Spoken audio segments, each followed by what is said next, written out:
Good morning बच्चों, आज हम क्लास सेकेंड का पार्ट 10 पढ़ेंगे। 10वां पार्ट पढ़ेंगे। पार्ट का नाम है मीठी सारंगी। पेज नंबर 56 आपको ओपन करने हैं। मीठी सारंगी। सारंगी क्या होती है? सारंगी एक वाद्य यंत्र होता है जिसे हम उसमें तार होते हैं जिसे बजा सकते हैं। कुछ भजन करते हैं या कुछ भी गाना, पहले ज़माने में भजन करते थे, अब भी कुछ भी गाना गाना हो, कुछ भी भजन गाना हो तो हम उसे इस्तेमाल करते हैं, यूज़ करते हैं। मीठी सारंगी।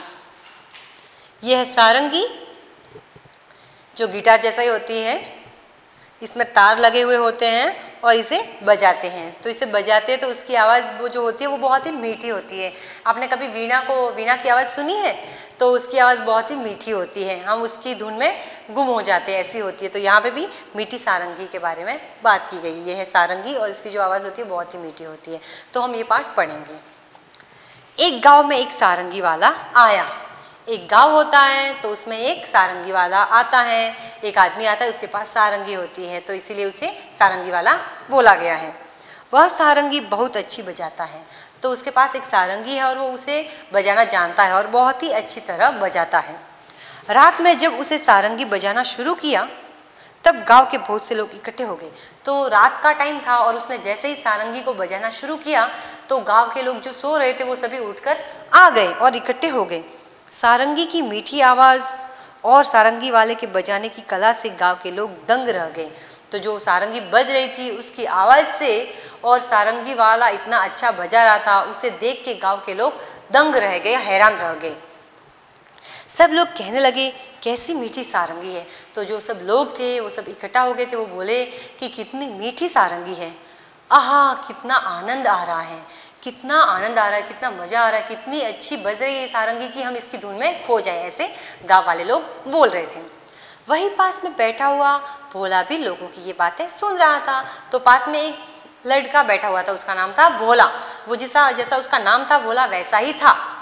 तो वो भी वहाँ बैठा हुआ था। वह मन ही मन कहने लगा, इन लोगों को सारंगी बहुत मीठी लगी लेकिन मेरा तो मुंह मीठा हुआ ही नहीं, ये सब झूठे है। तो वो भोला था ना, इसीलिए उसने क्या सोचने लगा वो कि ये सब लोग बोल रहे हैं कि सारंगी मीठी है, लेकिन कैसे मीठी, मुझे तो मेरा मुंह तो मीठा हुआ ही नहीं।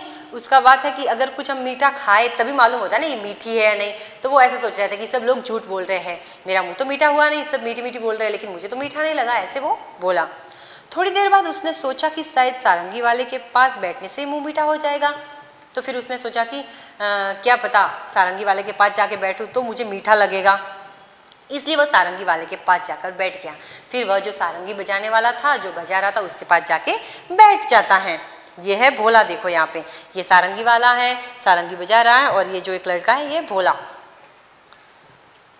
रात के 3-4 बजे जब सारंगी वाले ने गाना बजाना बंद कर दिया तब लोगों ने सारंगी वाले से कहा, महाराज आपकी सारंगी बहुत ही मीठी है, हमें बड़ा ही आनंद आया, 2-4 दिन यही ठहरिए। तो फिर रात के 3-4 बज गए। सारंगी वाला इतनी सारंगी अच्छे से बजा रहा था कि लोगों को घर जाने का मन ही नहीं हुआ और वो वहीं पे बैठ गए। और रात के 3-4 बज गए। फिर जो लोग थे उन्होंने क्या बोला कि हम तो आज घर नहीं जाएंगे, यहीं पे सो जाएंगे और आप 3-4 दिन यहीं पे ठहरिए, आप सारंगी बहुत अच्छी बजाते हो। ये बातें सुनकर भोला मन ही मन जुझलाया और सोचने लगा ये लोग झूठ तो नहीं बोल सकते। फिर ये जब बात सुनी ना भोले ने लोगों की, तो वो सिर खुजलाने लगा और उसका जो सिर था वो झुंझलाया। वो सोचने लगा कि ये लोग झूठ तो नहीं बोल सकते, सारंगी मीठी जरूर है पर मुझे न जाने स्वाद क्यों नहीं आया। फिर वो बोलता है कि ये लोग झूठ तो नहीं बोलते, सच ही बोल रहे हैं, लेकिन मुझे तो इसका स्वाद ही नहीं आया। सारंगी मीठी तो होगी लेकिन मुझे स्वाद नहीं आया, ऐसे उसने बोला। जब तक रात ज़्यादा हो गई तब तक रात ज़्यादा हो गई थी और रात ज़्यादा हो गई थी, इस कारण लोग घर नहीं गए, वही चौपाल में सो गए। और जो सारंगी वाला एक पेड़ के नीचे बैठ के सारंगी बजा रहा था ना, वहीं पे वो लोग बैठ गए, घर नहीं गए। सारंगी वाले ने भी सारंगी पर खोली चढ़ाई और उसे अपने सिरहाने रख कर सो गया। जो सारंगी वाला था उसने भी उसके ऊपर खोली चढ़ाई, उसने मतलब कवर कर दिया, ढक दिया, और वो भी सारंगी को पास में रख के सो गया, अपने सिर के पास में रख के वो सो गया। पर भोला को चैन कहा था, लेकिन भोले के मन में चैन नहीं था। वो तो सोच रहा था कि मीठी नहीं है, मुझे मीठी नहीं लगी, उसे तो अब जानना था, इसलिए वो नहीं सोया, उसे चैन नहीं आया। जब लोग नींद में खराटे लेने लगे तब उसने चुपके से उठकर वह सारंगी उठा ली। फिर जब सब लोग सो गए ना और खराटे लेने गए, तब उसने भोले ने क्या किया कि सारंगी वाले के पास से लेके जाके वो सारंगी ले ली और ऊपर का खोल उतार कर उसे जीभ से चाटा। फिर उसने क्या किया कि जो सारंगी थी उसे तो मीठी नहीं लगी ना, इसीलिए उसने उसका कवर अलग किया और उसे चाटने लगा। जीभ से चाटा, कुछ स्वाद नहीं आया। उसने जीभ से चाटा भी लेकिन उसे कुछ स्वाद नहीं आया। अब पेज नंबर 58 ओपन करना है। देखो उसने चाटा लेकिन उसे स्वाद नहीं आया भोले ने। अब उसने सारंगी को खूब हिलाया। फिर उसने सारंगी को बहुत ही हिलाया, उसके छेद को भी मुंह के पास लगाकर मुंह में उड़ेला और उसके जो छेद थे उसे भी उसने ऐसे ऊपर किया, लेकिन उसे मीठी नहीं लगी। पर सारंगी से एक भी मीठी बूंद नहीं निकली।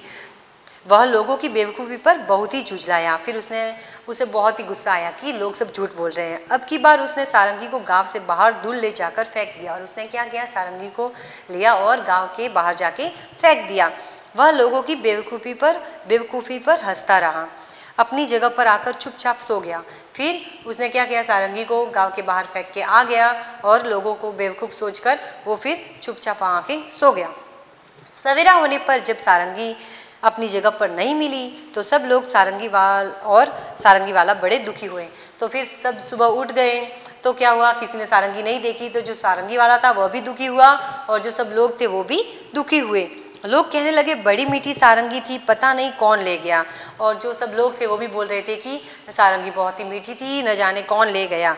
भोला इस बात को न सुन सका। तो जो भोला होता है वो इस बात को नहीं सुन सका और वो गुस्से में बोलता है, क्या खाक मीठी थी, कहाँ मीठी थी, मैंने तो उसे अच्छी तरह चाटा भी था, लेकिन उसमें जरा भी मिठास नहीं थी।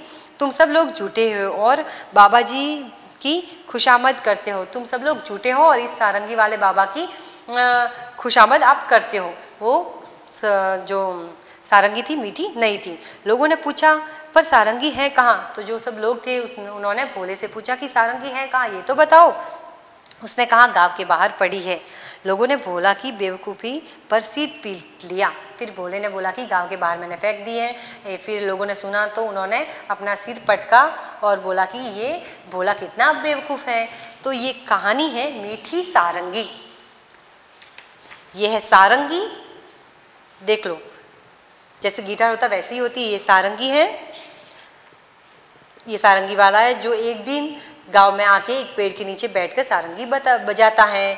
तो इसकी सारंगी की आवाज़ कैसी होती है, मीठी। तो यही है पाठ का नाम है मीठी सारंगी। मीठी सारंगी एक आदमी होता है, रात को आके सारंगी बजाता है तो गांव के लोग सब इकट्ठे हो जाते हैं उसकी मीठी आवाज़ से। लेकिन उन्हीं लोगों के बीच में एक लड़का होता है भोला, उसका नाम भोला होता है, लेकिन जैसा उसका नाम है वैसा भी वो है। तो फिर सब लोग उसकी तारीफ़ करते हैं कि सारंगी कितनी मीठी है और उसकी धुन में डूब जाते हैं और फिर रात को घर भी नहीं जाते, वहाँ बैठ जाते हैं। लेकिन जो भोला होता है उसे चैन नहीं होता है कि सब लोग झूठ बोल रहे हैं कि जो सारंगी है मीठी है, लेकिन मुझे तो कुछ मीठा लगा नहीं। तो सब सो जाते हैं। उसके बाद वो सारंगी को लेके चाटता है तो भी उसे कुछ मीठा नहीं लगता है। फिर ऐसा सोच के वो सारंगी को फेंक के आ जाता है। फिर सब लोग सुबह उठते हैं तो बोलते हैं कि सारंगी कहाँ है। सब लोग ढूंढने लगते हैं। फिर बोलते हैं कि कितनी मीठी सारंगी थी, न जाने कौन लेके गया। फिर जो भोला होता है, ये मूर्ख होता है ना, मूर्ख, इसलिए फिर बोलता है कि सारंगी बिल्कुल मीठी नहीं थी, आप सब लोग झूठ बोल रहे थे, मैंने तो चाटा भी था, मीठी नहीं थी, इसीलिए मैं फेंक के आ गया। फिर सब लोग भोलेपन के ऊपर बोलते हैं कि कितना बेवकूफ़ है और अपना सर पीटते हैं कि इसे तो मालूम ही नहीं हो। मीठे का अर्थ होता है उसकी जो आवाज़ होती है ना वो हमको सुरीली लगती है। तो यही हमारा पाठ था। समझ में आ गया ना सबको। Page number 59। गांव वाले कहते थे कैसी मीठी सारंगी है। इसका मतलब है सही बात पर टिक निशान लगाना है। तो गांव वाले कहते थे कि मीठी सारंगी है। तो क्यों कहते थे? सारंगी चखने पे मीठी थी क्या? सारंगी जो थी वो उसको टेस्ट करते तो मीठी थी? सारंगी से निकलने वाली आवाज़ सुनने में अच्छी लगती थी? या जो सारंगी थी उसमें अंदर से जो आवाज़ आ रही थी वो मीठी थी? या सारंगी के आसपास मधुमक्खियाँ भिनभिना रही थी? या जो सारंगी थी उसके पास मक्खियाँ भिनभिना रही थी, मधुमक्खियाँ? तो आंसर है सेकंड पे आपको टिक करना है। सारंगी से निकलने वाली आवाज़ सुनने में अच्छी लगती थी। जैसे आप बोलते हैं ना कोयल मीठा गाती है, तो कैसे मालूम होता है? उसकी आवाज़ से। तो ऐसे ही सारंगी के अंदर से जो निकल रही थी वो आवाज़ें बहुत ही मीठी थी। तो सेकंड पे आपको टिक करना है।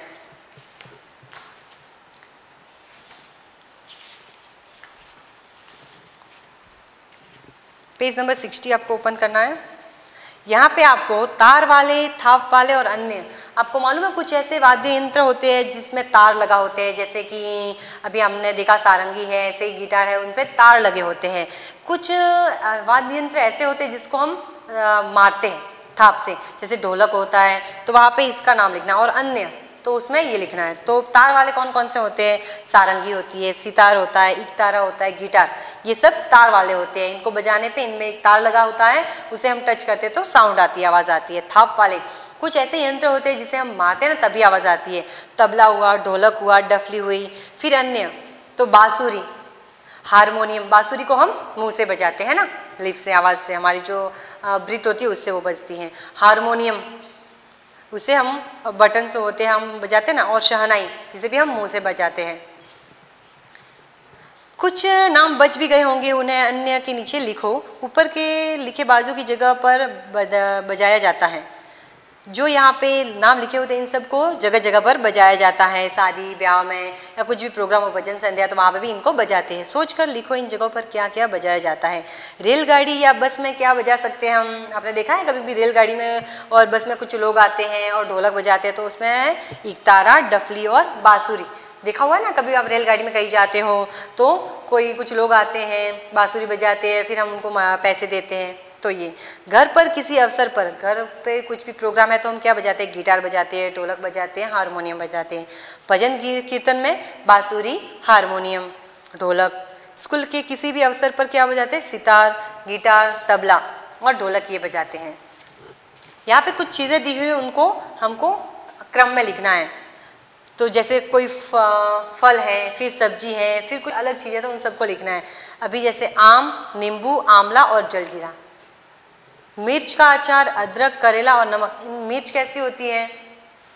तीखी होती है। अदरक भी ऐसी होती है, करेला भी ऐसा ही होता है, मतलब कड़वा होता है, और नमक भी। इनके टेस्ट मतलब सब थोड़े अलग ही होते हैं, जिसे हम पसंद नहीं करते। चीनी, शहद, दूध। चीनी मीठी होती है, शहद भी मीठी होती है, और दूध भी मीठा ही होता है। यहाँ पे आपको चंद्र बिंदु और बिंदु लगाना है। चांद पे क्या आता है? चंद्र बिंदु आता है, चंद्र और उसके ऊपर बिंदु। चंदन पे सिर्फ बिंदु आता है। मंगलवार यहाँ पे बिंदु आएगा, मांगने पे चंद्र बिंदु आएगा, सुंदर में बिंदु आएगा, सांप में चंद्र बिंदु आएगा, सुंदर में बिंदु आएगा।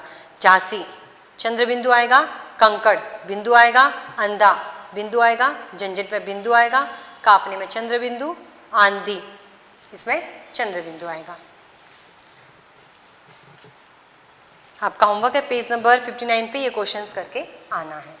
Thank you.